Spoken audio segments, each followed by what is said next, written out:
Saudara menyoroti kasus suap dana bansos yang dilakukan mantan Menteri Sosial Juliari Peter Batubara, Komisi Pemberantasan Korupsi atau KPK kembali melakukan penangkapan terkait pengembangan kasus korupsi perpajakan yang korupsi dengan nilai jarahan terbesar di Indonesia. Ketua DPR Aziz Samsudin oleh Komisi Pemberantasan Korupsi KPK dalam kasus dugaan korupsi menambah panjang daftar pimpinan DPR RI.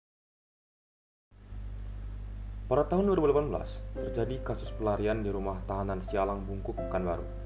Berdasarkan keterangan resmi dari pihak kepolisian, penyebab utama dari kaburnya tahanan rutan Sialang adalah adanya pungli yang dilakukan petugas terhadap tahanan. Bertolak dari permasalahan tersebut, pungutan liar atau pungli dan korupsi secara keseluruhan memiliki dampak yang sangat besar terhadap berjalannya program pembinaan dan pelayanan yang dilaksanakan oleh lembaga pemasyarakatan dan rumah tahanan. Oleh karena itu, melalui video ini saya akan menjelaskan mengenai korupsi, khususnya pungutan liar dalam pelayanan di unit pelaksana teknis pemasyarakatan, serta apa-apa saja yang bisa dilakukan untuk membantu melawan praktik tersebut.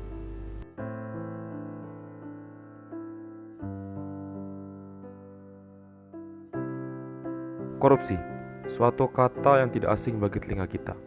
Korupsi atau korupsio secara umum merupakan tindakan pejabat publik, baik politisi maupun pegawai negeri, serta pihak lain yang terlibat dalam tindakan itu, yang secara tidak wajar dan tidak legal menyalahgunakan kepercayaan publik yang dikuasakan kepada mereka untuk mendapatkan keuntungan sepihak. Definisi yang serupa, namun lebih singkat, juga diberikan oleh Harry Campbell Black yang menjabarkan korupsi sebagai perbuatan yang bertentangan dengan tugas dan hak orang lain. Dalam konstitusi kita, khususnya dalam Undang-Undang Nomor 31 Tahun 1999, korupsi diartikan sebagai tindakan setiap orang secara melawan hukum melakukan perbuatan memperkaya diri sendiri atau orang lain, atau korporasi yang dapat merugikan keuangan negara serta perekonomian.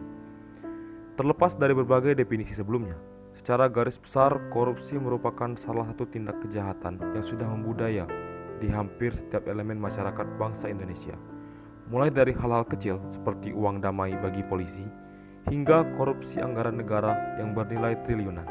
Lalu, mengapa budaya korupsi bisa subur seperti sekarang?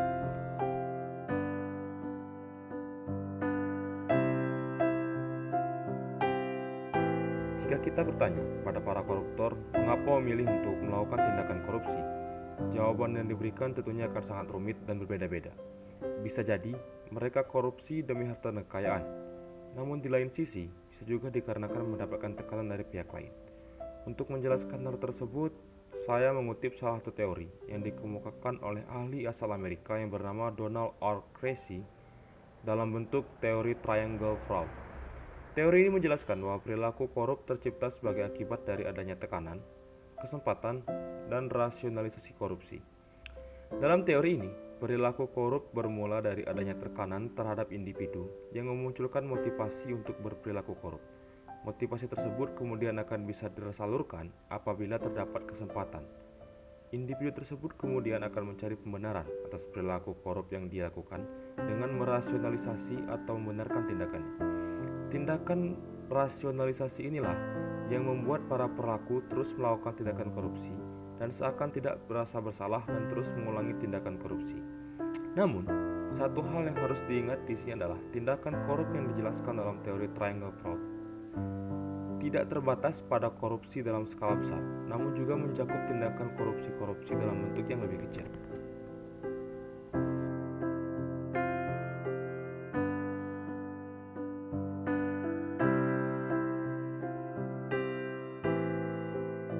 Setelah mengetahui apa itu korupsi dan penyebabnya, maka kita akan membahas salah satu praktik korupsi yang sering dilakukan di lapas dan rutan dalam bentuk pungutan liar. Sekilas permasalahan pungutan liar di lapas terlihat remeh, namun hal tersebut dapat menimbulkan berbagai permasalahan lainnya seperti masuknya barang-barang terlarang, terhambatnya program pembinaan bagi warga binaan, dan bisa menimbulkan gangguan keamanan dan kerusuhan dalam lembaga pemasyarakatan. Pungutan liar yang dilaksanakan oleh oknum petugas lembaga pemasyarakatan tidak hanya dilakukan bagi masyarakat yang memiliki kepentingan, namun juga bagi warga binaan dalam bentuk pungutan liar seperti pungutan liar dalam bentuk kunjungan keluarga warga binaan, pelayanan penerimaan dan penempatan warga binaan dalam bentuk jual beli kamar, pelayanan dan pemberian hak warga binaan, serta berbagai pelayanan lainnya.